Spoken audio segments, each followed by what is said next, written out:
Massive audience turned out to see the spectacular demolition of the town's famous power station chimneys. At over 300 feet high, the twin chimneys were regarded by some as a useful landmark, by others as a hideous eyesore.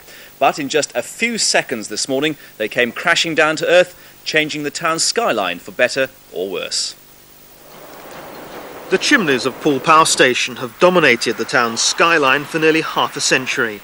This morning, people gazed up at them for the last time. When I look at those chimneys, you know, I think to myself, oh, it's like an animal with 2 ears and they're going to knock it down. But I suppose it's a thing that it's not very often you live to see something built and something knocked down.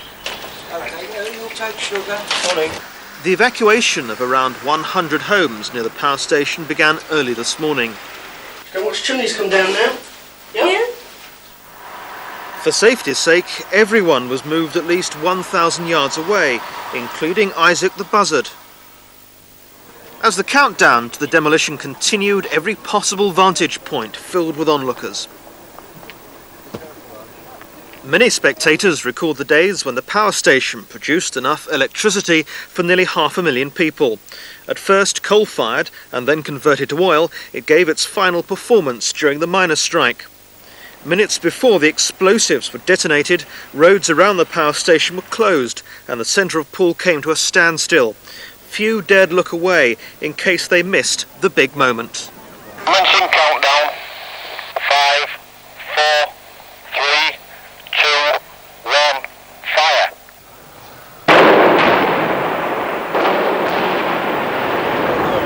Oh, look, one's coming, here they come. One's falling this way, look.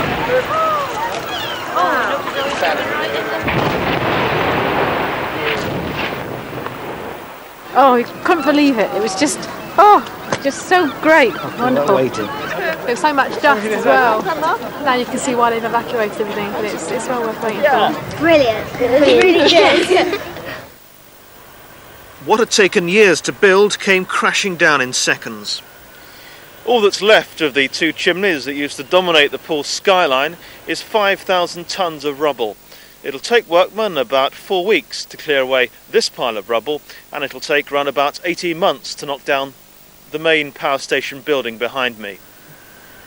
That involves the removal of hazardous asbestos, work which is being strictly controlled by health and safety officials.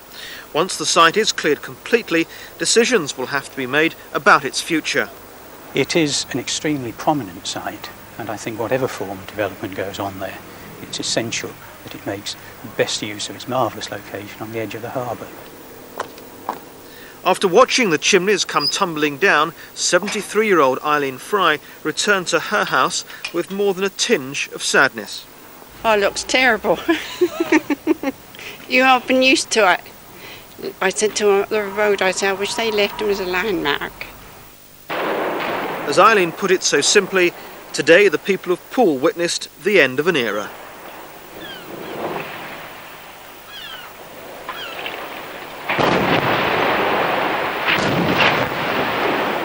That's what they call going out with a bang, I think. You know how it's like having mixed feelings about it. You can understand that, can't you, as to whether they like it or they don't like it. It looks a bit bald now, doesn't it? I want to see it going up the other way, though, doing the comedy programmes, you know. Right, Mike.